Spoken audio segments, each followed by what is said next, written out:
title of the album, Little by Little, is very significant to me because it's a lesson that I had to learn in my life, to take things one day at a time, you know, and not to be so concerned about tomorrow. And I think that's an important lesson for us all to learn. Let's start with Halfway Home, which is the opening track on the album. Halfway Home is a very inspired song, and when you listen to it, you can hear the influence of many people. You can hear the influence, especially of the Beatles. When I first wrote the song, I thought, oh, maybe it's a bit too simple, or maybe it's a bit too sweet. I'm trying to, you know, think in a more clever way. And in the end, you give up all that stuff and you say, no, surrender to it. This is how it's meant to be.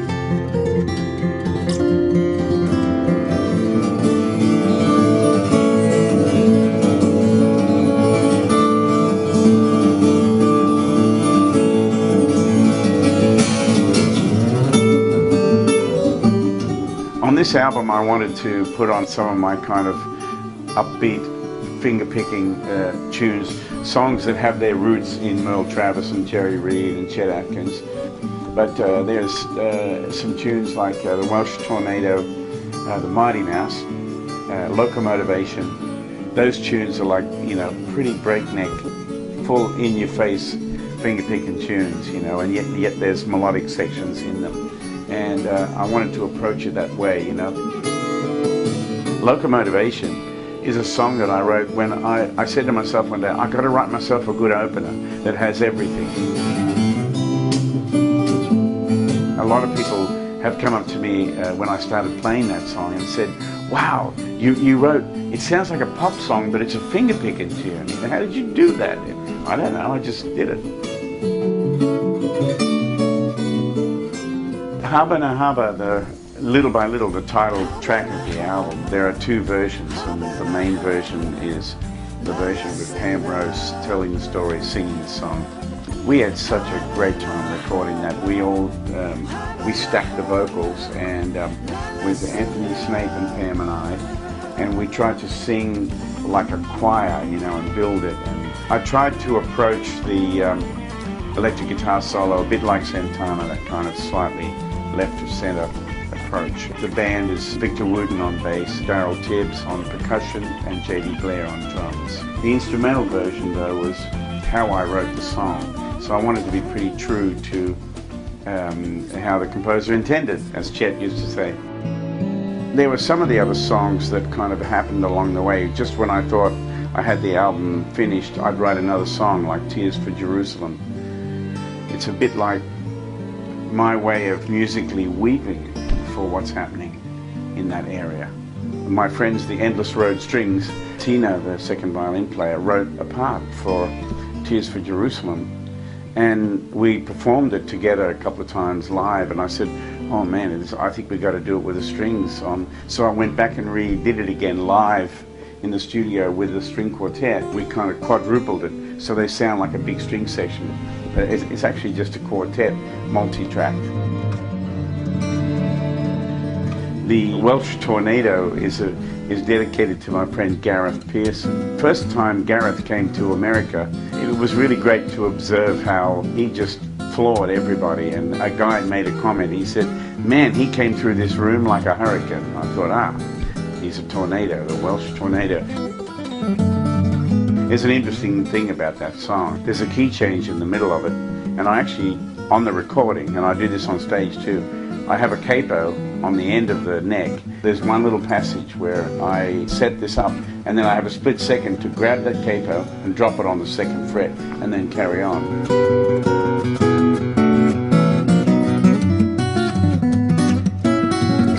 People are going to think that I actually stopped and dropped that in and cut it in, but I didn't. I did it live.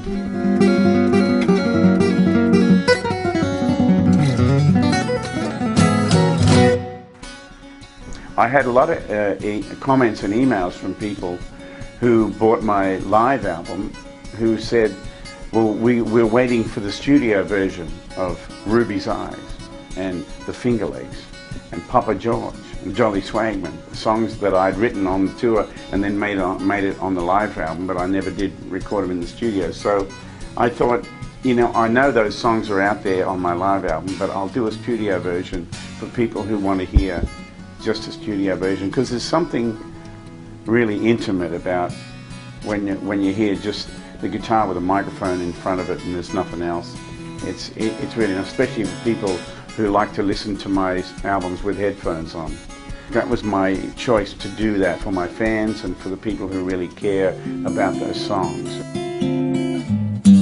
I started getting ideas about wanting to do some duets on this album, and I took a lot of kind of chances with it because I had a lot of good songs that I wanted to work with.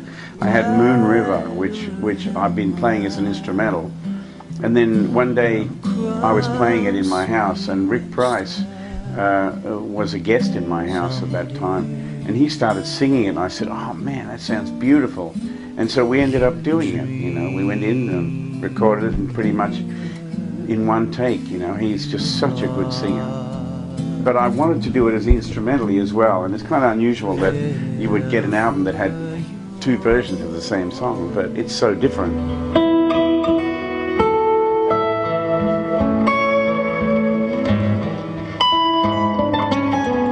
I had my friend John Knowles on the road with me a little, just playing and hanging out, and we worked up some nice arrangements of He Ain't Heavy and the Tennessee Waltz, and I said, come on, let's go and record them. So that's what we did. We just put them down, and pretty much how we played them on stage.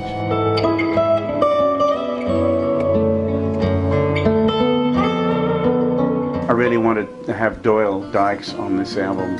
I thought about Doyle's playing style, his arranging skills, and his knowledge of chords and stuff. And so I said to him, why don't we do Carole King's Tapestry, and let's work in like some really beautiful key changes. And so we started actually arranging that over the phone together from on tour, you know.